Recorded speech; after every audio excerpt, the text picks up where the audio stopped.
So, soap operas and telenovelas, they have been around for decades, you know, since TV has, been around, as heck, has been around since radios, Um, the whole exaggerated, acting, the constant crying and screaming and it's just how it's filmed, the whole dramatic, kind of like twists and turns and like it's how predictable it is, You had One Life to Live, Guiding Light, The Young and the Restless, The Bold and the Beautiful. You had General Hospital, Port Charles. What else? What else? You had was it Days of Our Lives? As the sands of the hour, so do the days of our. Oh my God! I think you also had what was it? I don't know. You had a whole bunch of them. I don't know. Like they had various story plots. The long lost father, the daughter. Things like that. And then you had telenovelas like Bea Mas Bea, Dama Chocolate,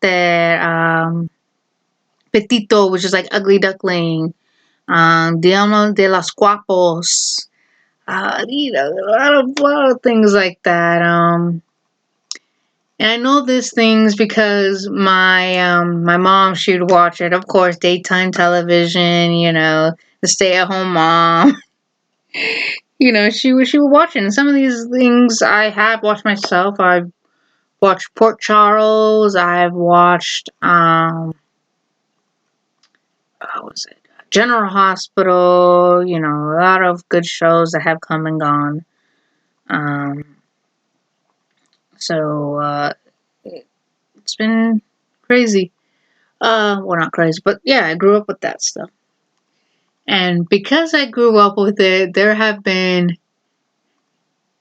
certain aspects I guess I took really close to heart.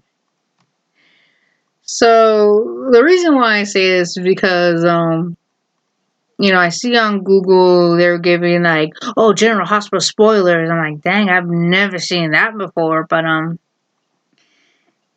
excuse me, it's just like it reminds me so much about, when I was growing up. I was like 3, 4 years old. And I think at that time, soap operas and telenovelas were at the prime, especially in the 90s. Um, excuse me. Sorry, guys. Yeah, a little bit gassy. Sorry about that. But, thanks. Sorry. Jeez. I guess I gotta lay off the coke for a while. But, yeah, I was like, in the prime, I was like 3, 4 years old. I was a 90s kid. And I used to go to preschool and stuff like that. And I took what I learned from soap operas and applied it to this situation. Now, I don't know what this little girl had done to me, but obviously I was not I was not having it. I had enough. I wasn't gonna take no more. She was a mean girl. I can't remember what she did to me, but obviously I wasn't having it anymore. So you know how in soap operas it's exaggerated, it's dramatic. They're yelling like, "Get out! Get out!" And then a fight breaks out, and the music goes, you know. Well, I took that, sort of scenario in my head, or I took those images and I applied it. Because again, I wasn't gonna have this girl bully me anymore.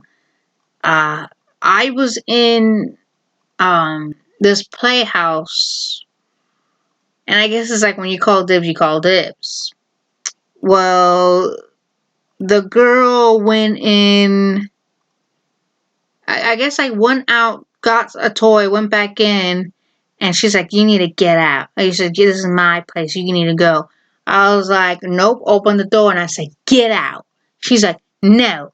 I said, get out. She was like, no. I grabbed her, because again, I wasn't having it anymore, you know. I had enough of people taking what was mine. I had enough of pushing me around. I grabbed her and I literally threw her out. See, yo, threw her out, closed the door, and all she was doing, crying and stuff. And I didn't care. I didn't care if I got in trouble after that. But yeah, she never bugged me again after that. So, yeah, soap operas. Yeah, soap operas have kind of played a role with that stuff. So yeah, um, I don't know. Yeah, was it dramatic that I did? Yeah. What you gonna do? Blame it on television. Yeah. So yeah. Heck, it got the job done. She never bugged me again. That's a plus side.